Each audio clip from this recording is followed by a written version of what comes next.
Adulte. Mode d'emploi. Adulte. Difficile, hein. Adulte. J'en peux plus de ce mot. Si, adulte. Ça va le faire. De ouf. Adulte. Mode d'emploi. Oh yeah. Bonjour tout le monde, bienvenue dans Adulte Mode d'emploi. Salut les amoureux, comme disait Jodassin, on est avec Swan. Bonjour Valentin. On parle de quoi aujourd'hui ? Aujourd'hui, ça tombe bien, on parle d'applis de rencontre, figure-toi. Ouais, comment gérer les applis de rencontre et les dates Comment tu gères les applis de rencontre, toi, Valentin ? Déjà, ne souris pas comme ça.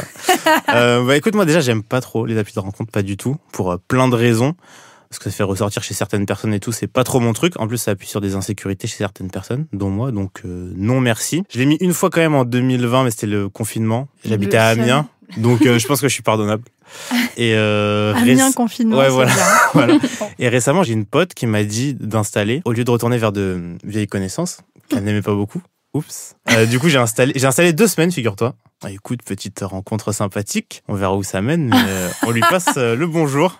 Voilà, Tinder, tu l'as installé une semaine et 2 après semaines, tu nous rabâches les oreilles avec la meuf que tu vois depuis, quoi. Voilà, c'est ça. Vrai. Ça a très bien marché pour toi, hein. Franchement, t'es un chanceux. Hein. C'est ça. Mais sinon, Instagram, c'est pareil. Mais gérer plein de dates en même temps, c'est trop chronophage. Oui. Et toi ? Moi, j'aime pas trop les applis. J'y suis plus du tout depuis des années. Souvent, je croisais des abonnés. C'était un peu gênant. Voilà, pas une belle période, mais j'ai quand même fait des rencontres trop chouettes. Bon, on va quand même essayer de gérer ça. Et la personne que vous entendez rire derrière, c'est Laetitia. Bonjour Laetitia. Qui se moque de nous. Bonjour. Ça va Laetitia ? Ça va et vous ? Mais qui es-tu, dis donc ? Écoute, moi je suis Laetitia Reboulot, journaliste, chroniqueuse dans le podcast Hotline et spécialisée dans les histoires d'amour, les sexualités, la psychologie et toutes ces choses très joyeuses. Bah, tu vas nous aiguiller. Ouais, on parlait d'applis. Est-ce qu'il y en a qui sont mieux que d'autres ? On connaît, je pense, les plus célèbres, mais est-ce que t'en as à conseiller ? Est-ce que j'en ai à conseiller ? Je sais pas, parce que c'est vrai que des applications de rencontres, maintenant, t'en as une bonne trentaine, je pense. Ah, tant que ça ? Bah, t'en as un petit peu pour tous les goûts, en fait, Ouais, parce que vrai. t'as les plus connus qui sont les générales. Et après, t'as des applications qui sont super spécialisées pour les rencontres entre seniors, les rencontres entre cathos, entre juifs. T'as une application qui est réservée aux stars. Ah, c'est Ah oui, c'est vrai, c'est vrai. Voilà. Mon rêve d'aller sur Raya. Oui, il faut avoir un code de parrainage donné par un autre membre. Ensuite, t'as tout un background check. Il faut fait payer pour 25 vérifier, balles voilà, par mois, l'adhésion, c'est trop. Ah ouais, mais faut vraiment être une star. Qui décide que t'es une star ou pas ? C'est le nombre de followers et tout, genre, c'est un délire. Il faut être parrainé par quelqu'un qui est sur l'appli. Bref, T'es on est bien pas là pour renseigné, parler de toi, dis Raya. donc. Bah, bien sûr, je me suis renseignée. Moi, c'est mon rêve d'aller sur Raya. Tu m'as lu Zac Efron, qu'est-ce qu'on fait ? Ah ouais. Voilà, quelles applis choisir pour quand on n'est pas une star ? Bah écoute, je pense que ça dépend un petit peu de ce que tu cherches. Hein. Si tu as envie d'avoir des valeurs en particulier, bah, tu peux aller sur les applications qui sont très spécialisées. Si tu sais pas trop ce que tu cherches, te prends pas la tête et va sur les générales, parce que c'est celle où il y aura le plus de monde au final. C'est celle où tu risques aussi bien de rencontrer l'amour comme certaines personnes que de croiser ton patron, ton voisin, ton petit frère parfois, tu vois, histoire d'avoir des moments un petit peu gênants. Allez, cool. Ton père, ta mère, n'importe qui. Non, mais il y a vraiment tout et n'importe quoi en vrai sur les applis. Franchement, c'est horrible. C'est ça, il y a tout et n'importe quoi et il y a très très peu d'applications qui permettent de mettre des filtres pour pas croiser des personnes que tu connais. T'es jamais à l'abri d'une rencontre un petit peu gênante où tu te dis est-ce que je match par politesse ou est-ce que ça va être un petit peu gênant ? C'est la grande question. Ouais, et bon, si malgré ça, vous avez quand même envie de vous créer un compte, comment on s'y prend ? Est-ce qu'on met des photos particulières ? Comment on s'y prend en fait pour plaire ? Bah, on met des photos où on se sent bien, j'ai envie de te dire, parce que c'est quand même... Les applications, faut voir ça comme un catalogue, en fait. Tu vois, c'est comme quand tu... Il y a plein de gens qui n'ont pas connu ça, mais nous, quand on était jeunes et qu'on feuilletait le catalogue La Redoute, on regardait les trucs qui nous plaisaient avant de savoir la composition des fringues, le prix, etc. Bah, sur les applications de rencontre, c'est un petit peu la même chose. Les 3/4 des gens, ils vont pas aller lire ton profil, donc même si tu racontes un roman, il y a plein de gens qui vont pas y aller. Tandis que si t'as des photos où t'es un peu beau gosse, un peu belle gosse, forcément, ça te donne envie de matcher et ça permet en tout cas de générer un premier contact. Il y a plein de gens qui disent, oui, moi je m'intéresse pas que au physique, mais bon, sur les applications de rencontre, on juge quand même principalement sur le physique. Et après, la discussion peut vraiment lancer quelque chose de différent. Parlons drague. Est-ce qu'on peut apprendre à draguer sur les applis ? Est-ce qu'il faut savoir draguer sur les applis ? Est-ce qu'il y a des règles de drague ? Déjà, on harcèle pas les gens. Déjà, on harcèle pas les gens. On n'hésite pas à poser plein de questions parce que ça permet de vite voir l'état d'esprit de la personne en face. Après, forcément, ça dépend un petit peu de ce que tu cherches. Si tu cherches juste un coup d'un soir, t'as pas besoin de draguer généralement pendant des heures. Tu te mets d'accord avec la personne. T'as un gros avantage si t'es une meuf et que t'as envie de baiser. Parce que généralement, t'as du choix. Donc à toi de prendre ce qui te convient le mieux.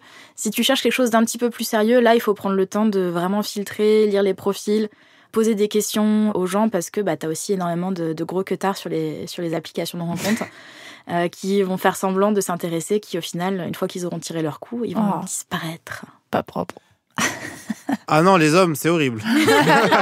Il n'y a pas que les hommes, mais c'est vrai, quand même c'est principalement, d'après les études qui Oui. ont été faites, une attitude très masculine, malheureusement. Je reconnais. Qu'est-ce qu'on raconte dans sa bio? Est-ce qu'on se décrit? Est-ce qu'on met 3 tirets en disant Mais faire voilà une bio, à quoi je c'est ressemble? mais tout est l'enfer. Je suis désolé. Ouais, Faire une franchement, bio. faire un profil d'appli, c'est difficile. Hein. Dans ta bio, tu mets un petit peu ce que tu veux. Moi, je trouve bien d'avoir quand même quelques informations générales, notamment sur ce que la personne recherche. Il y a même des applications, je sais que maintenant sur OkCupid, tu peux directement cocher une petite case en mode je suis dans une relation libre, je cherche un plan cul, je cherche une histoire d'amour, histoire d'avoir des filtres. Mais c'est quand même bien de mettre un minimum d'éléments dans la bio, ne serait-ce que pour avoir un déclencheur de conversation. Tu vois, si dans ta bio, tu mets j'aime bien les chatons et j'aime bien aller au musée, tu peux potentiellement tomber sur quelqu'un qui te dit viens, on va boire un verre au café des chats. Et ensuite, on va voir l'expo au musée Rodin, ou peu importe.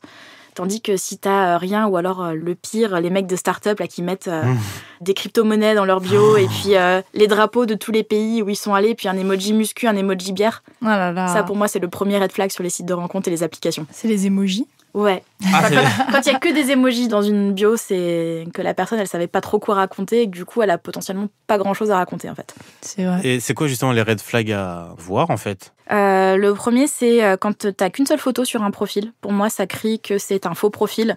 Il y en a vraiment beaucoup. Il y en a énormément des faux scam. profils. Pourquoi faire, en fait Il y a Ouais. des faux profils. Mais parce que t'as des gens en fait qui veulent déjà essayer de te soutirer de l'argent, dans le meilleur des cas, te soutirer des nudes pour pouvoir te faire chanter derrière, dans le pire des cas, ou juste des personnes qui sont là parce qu'elles veulent fantasmer et qu'elles assument pas, ou alors des personnes qui trompent leur meuf ou leur mec aussi, beaucoup, qui sont là. Généralement, t'as juste une photo d'un mec en costume, d'un torse ou d'un corps comme ça. Ouais. Oui, trop.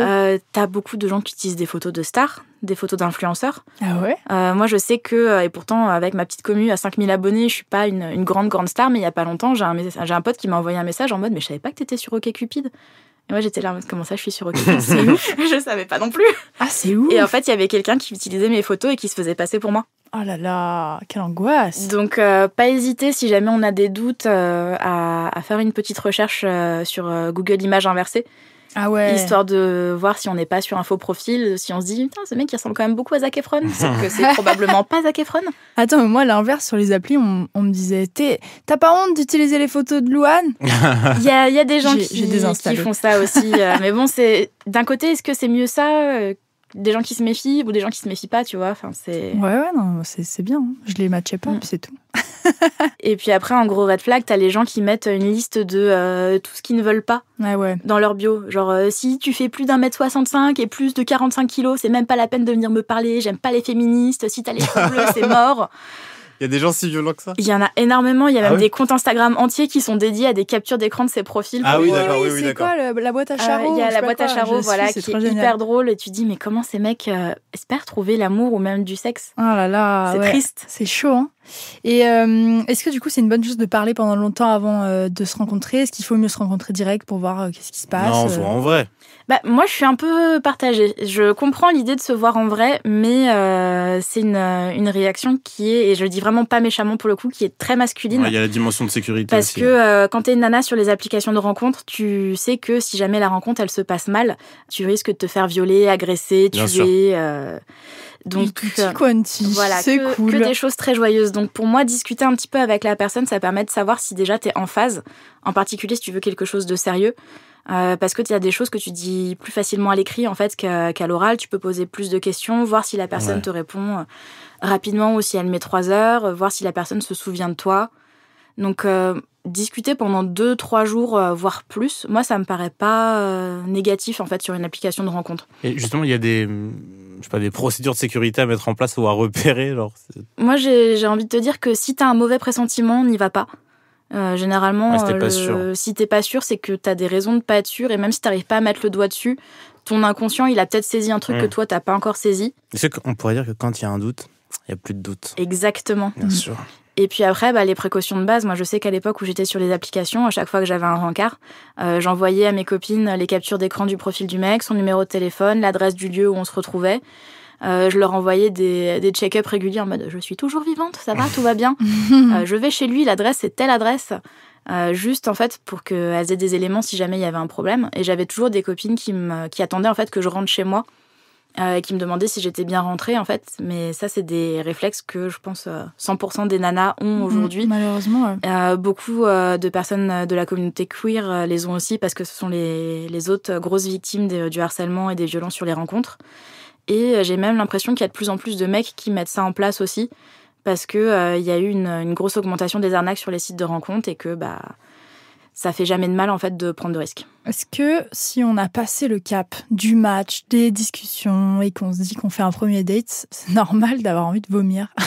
Quoi? Genre, moi je me rappelle quand je faisais des dates, c'était un cauchemar l'heure avant là, ça n'allait pas du tout. Ah et ouais? maintenant je vois mes potes qui sont sur les applis, c'est trop stressant en fait. Oui, au début, c'est vrai que T'es oui. stressé, t'es là, Ah, mais genre c'est qu'est-ce que je vais lui Un raconter? peu d'adrénaline, quoi. Voilà. Pas seulement justement, c'est hyper normal d'avoir la nausée quand t'es stressé. C'est pas pour rien qu'en fait, en médecine, ils appellent beaucoup l'intestin le deuxième cerveau. C'est qu'en fait, quand tu es stressé, tu as ton intestin qui se contracte. Et du coup, ça te provoque un réflexe nauséeux qui peut même aller parfois jusqu'à vomir. C'est extrêmement médical. Il y a plein d'études qui ont été faites sur le sujet. Enchantée. Mais c'est vraiment le signe en fait que ton corps est dans un état de stress et que voilà. Et généralement, ça passe vite. C'est un petit peu comme le stress d'avant les examens. T'es un peu anxieux avant d'y aller. Et puis, une fois que tu vois que le rendez-vous se passe bien, ton corps se détend et du coup, la nausée passe. C'est un bon signe aussi parce que si jamais tu vois que le stress ne passe pas alors que le rendez-vous a commencé depuis 15-20 minutes, c'est aussi le message d'alarme de ton corps pour dire il y a peut-être un truc qui cloche. Ok. Bon, merci. C'est joyeux tout ça. Ouais, écoute, c'est clair. bien sûr. Merci beaucoup, Laetitia. Louane, je me tourne vers toi. Qu'as-tu retenu de cet épisode sur Tinder et autres applications de rencontres? On est soi-même sur les applications. On dit ce qu'on cherche, on met une photo de soi, on met des photos de soi même. On se force à faire une bio quand même coolos, comme dirait l'autre. Ouais, Mais, avec quelques informations quand même pour capter les bases. Ouais, on fait attention aux red flags. S'il y a une seule photo, si on voit des photos de stars ou d'influenceurs ou de gens trop beaux pour être vrais. On envoie des messages à ses potes avant un rencard, c'est toujours bien. Bon, je pense que tout le monde fait un peu ça. Adresse, capture d'écran, on parle avec la personne quelques jours au moins pour être sûr de soi, puis voilà. Puis on y va en détente, bon voilà, et puis si ça se passe On ne mal, vomit pas dit, sur tu des gens me comme saoules, Louane. je me casse. Donc avec tout ça, vous allez passer des dates super, trouver l'amour, vous marier, et être heureux et heureuse. Ouais. Non, comme c'est romantique. Voilà. Tu verses l'alarme. Oui. Nous, on se retrouve sur les réseaux sociaux de Nouvelles Écoutes. Vous nous raconterez vos histoires d'amour, Instagram, Ouais. Twitter, et sur nos réseaux perso, Louane Mancho et Nato81. Tout à fait. Laetitia, on te retrouve sur Hotline. Et Sur Hotline et sur les réseaux sociaux, Loon_R. trop bien. Et merci à vous deux. Et puis, bon date. Bisous. Adulte Mode d'Emploi est un podcast de Nouvelles Écoutes. Écrit et animé par nous, Louane. et moi, Valentin Winato, La chargée de production, c'est Mathilde Jonin. avec l'aide en coulisses précieuse de Neila Hakmi, Le générique par Aurore Mailleux. directrice des productions Marion Gourdon. Enregistrement, montage et mixage par Constant Justin au studio Caleçon.